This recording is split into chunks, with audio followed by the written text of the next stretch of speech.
Is that okay? We got a mic for you right here. Awesome. Am I going ahead and jumping right in there? Yeah. Kansas City Pioneers, what are they? Awesome. And who are you? My name is LJ Brown, founder and chief gaming officer at Kansas City Pioneers. Also was just nominated on KC Business Journal's NL 125 recently. So thank you. But yeah, Kansas City Pioneers was an idea that had just came to me after being a gamer all of my life, playing traditional sports, and being a pro gamer wasn't something I could really juggle. So it was just like I gotta get in on the management side. I gotta do something. So went out and found these great people. Sam, Mark, Jeremy, Alex, and we built a platform, a community for the past two and a half years now. And we built some great, awesome, competitive teams thus far, and we're making a huge impact in our community, and we want to keep doing that. So appreciate you guys all coming out tonight, and a lot of talking to be done afterwards. How do Kansas City Pioneers engage with community? What's really winning in your space, and how are you being so successful at that?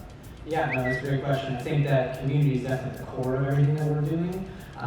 When we looked at launching Pioneers and when Mark, LJ, Alex, Jeremy, and the rest of our leadership started to look at how do we come into this space and make an impact, right? How do we not do what everyone else is doing? And we knew that, okay, we have this kind of split tactic that we need to apply, which was we have Kansas City, we're local here, this is where we're from, this is where we grew up, this is our identity, this is part of our culture, and so it's a piece of our story. But we also recognize that esports is a global phenomenon. So we know that locking ourselves in to only our region limits our potential to go in and build on what we believe is to be the future. So what we always think, and what we always say based on Mark has always says this, which is we can't see founded with what we driven. And so we really live and embody that. And by that, what that means is we look at Kansas City as a place where we can do real things and impact real people and educate people that maybe don't know enough about this space and don't know that they might be the next prodigy. They may not be the next pro gamer, but they could be the next artist, the next voice actor. They have so many possibilities for careers. So we know that through our partnerships with the Boys and Girls Club, Generation Esports, the Mayor's Office, and all these other partnerships that we see, hey, this is how we can make a real impact. And then past that, we take our brand and our people to the global stage and we fight for them to win championships so that when we win, it's not only in the name of the Pioneers, it's in the name of our city at the same time. How do you work with community organizations or businesses to help them understand the space and what's successful in that sense? Yeah, for sure. So I think that's a really important part because the big thing that we pride ourselves on at Pioneers is bringing non-endemic brands into the space. So people that maybe don't know a lot about esports but are interested and know that it's powerful and want to tap into it and are curious, right? So in any of our partnerships or sponsorships, we're able to find new ways to engage. And one of the unique partnerships we have, funny enough, is with Sporting Kansas City, right? So they have their EMLS, but then by us collaborating with them, we're able to help bring our entire community along for the ride. So not only does Sporting Kansas City now have the EMLS to back it up, they have the entire Kansas City Pioneers fan base that's there as well. And they don't necessarily even have to watch FIFA. They could just watch Rocket League, and then they see the Sporting Kansas City logo, and they know, wow, the brands are connected, and they're doing stuff together. And then you see an event with those brands doing it together, and then you see, how did Kansas City Pioneers get last-minute tickets to this game to give away, right? And so you start doing all these small things to chip away and to create that, sense of unity amongst the brands. And that's what we love doing, is making these connections where people feel at home. Awesome. Yeah, I think that your question really relates to our partnership with Boys and Girls Club of Greater Kansas City. We actually partnered with them to help them develop a gaming lounge at their headquarters here in KCK, and it's a room with Xbox setups and gaming monitors, gaming chairs, and they actually have a room where these kids can go in and have a semi-pro streaming setup. They've got the webcam, they've got the PC, the console, because a lot of these kids, don't have these things at home. I didn't have these things at home growing up, which was a huge playing factor into why I wanted to build KCP, and bring pro players on, bring in PC builders, and I was always into that type of stuff, but I never could.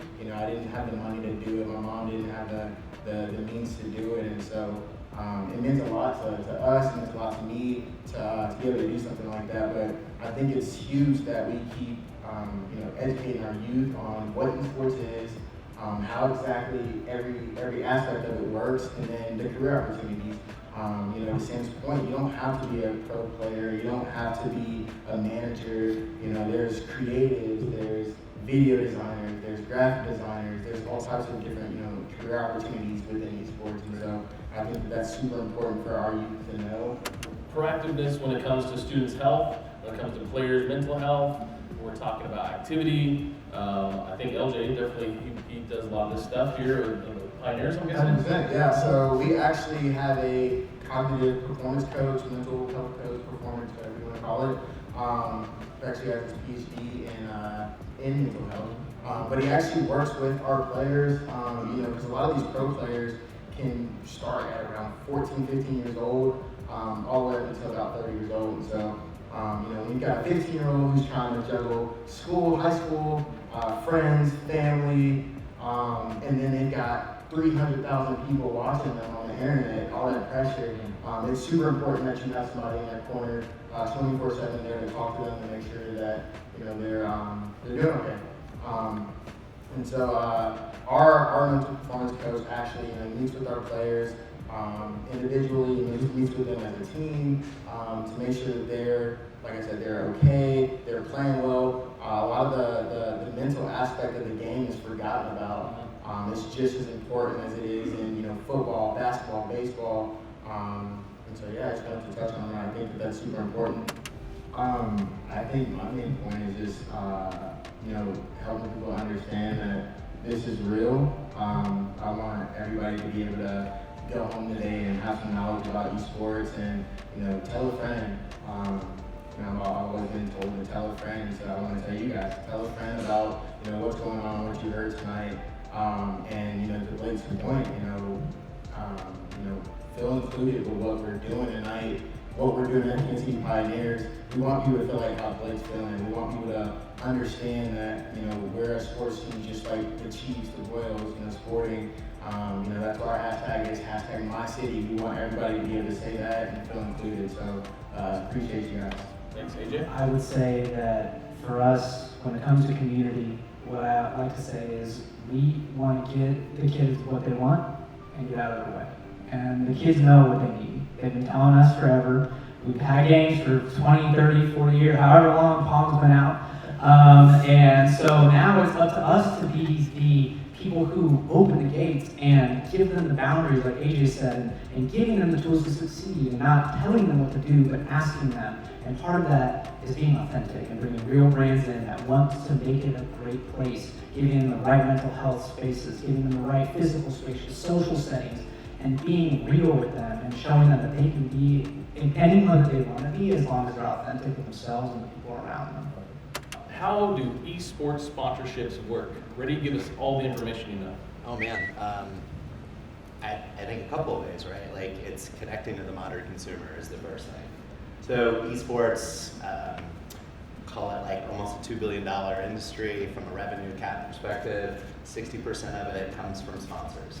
So that currently is like endemic sponsors that make things like keyboards and peripherals and cameras and all that good stuff. What we're finding is that brands want to connect to the modern consumer. So think of like, Gen X, millennial, right? Gen Z, gamer, kind of that marketing pathway. And so new brands want to get into gaming. And it's a larger piece than just esports. It's so much more. It's content, it's streaming, it's competitive, it's content visibility conversion in terms of like a normal thing. And I think what brands want in gaming and what orgs like ours want is authenticity and transparency. So we joke a lot that early on we didn't want to be sponsored by like Larry's Used Mattress Farm or something, you know what I mean? Because like that just sounds awful. So it's not about just getting capital.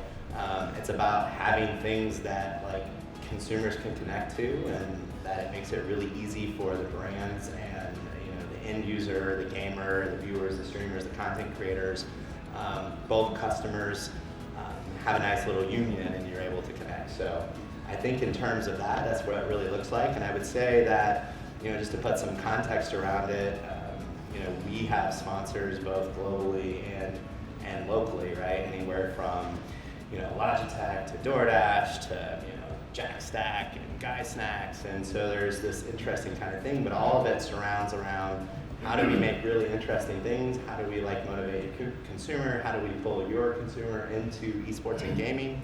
And there's a lot of opportunity in that space for sure. It's awesome. Sponsorships here locally, how is it, what do we need to learn from you on this?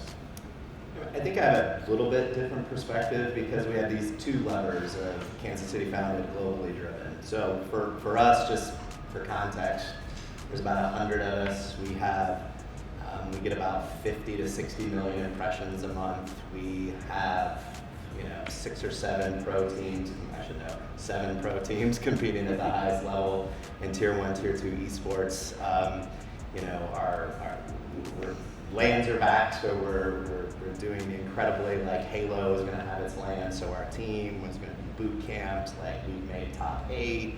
We're the city of Raleigh, North Carolina has embraced it because we're doing so well. Getting to the local point, because our Halo team is doing so well, as an example, we're able to have the Halo, Microsoft Xbox $3 million, 12-month prize pool stop in Kansas City, right? So that's something that we have done as a catalyst, and kind of, to Ben's point of a lot of money and sustainability, that's what that looks like, right? So for us, to give some other context, there is a lot of money being thrown around. So we're competing with some of the best teams and winning in the world, right? And those teams are either valuated at $1 billion, right? $500 million, the rest of them $200 to $500 million. And then you got us that have we're raising $2 million right now.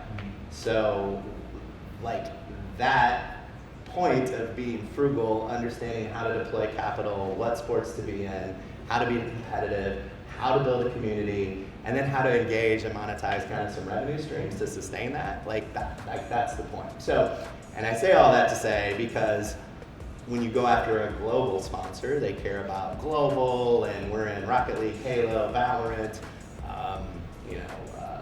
Challengers, Call of Duty, Madden, whatever, right? So multiple sports. So think of us as that infrastructure that if we're Kansas City, we own every single sports team. That's what the Pioneers is, right? So our fans are different, our sports are different, the cost, their skill set, how much, all that's different. And all of our teams are competing amazingly. Now sometimes that matters to sponsors and sometimes it doesn't, right? And so the point being is that you have to be able to move those levers to show hey, there's some very specific analytics, right? Here's the earned media value, here's the reach, here's the content, here's the amount of time that your logo has been on our stream or whatever. But ultimately, if it's not real, it doesn't matter. So for us, we have to make sure that, back to that Larry's Used Mattress Farm, that we have great people on our cap table, that we have great people on our jerseys, that we have great people and partners and sponsors on all of our digital and physical branding and marketing, because it matters. And so if we're paying attention to the authenticity, if we're listening to what our audience says, if we're working and looking for partners that want to sustain the space, help grow a community, be interested, then for us that makes sense as a partner, and then we can do really simple stuff, right? We could go out and activate and have a good time with it. Awesome, Mark. Yeah, it sounds like you need to check Twitter, Mark. So Tim, while he's doing that, Tim, thank you, chat. I think it's important to understand that gaming is just more than endemic, non-endemic, and all that good stuff. There's two things, right? Just be careful with who is exploiting / throwing around capital / coming in and trying to do something that has already been, is being done in an authentic, transparent way, is being done to grow an ecosystem in the city, whatever, a community base. And then the other thing is that, it's entertainment, branding, lifestyle, and gaming all come together. So there's all of these unions and the Venn diagram of traditional sports, non-traditional sports, like, you know, endemic, non-endemic. And so really what it boils down to is like, do they believe in your mission, vision, and values? And is there reciprocity there? And does it make sense? And then there's, you know, depending on the scale of your business, like, is that good for your P&L? Is that good for your community, right? Like, and if, can you explain why you're doing A, B, and C? And then, you know, I think Tim was talking about little check marks, or Ben talking about throwing capital, or there's somewhat of a process to it, but at the end of the day, like, you have to do what makes sense for your fans, for your business. You know? Awesome. So we're gonna hear from Amber, Tim, and Ben, and Marvin. I'm gonna be the last word because this is your show. This is your house.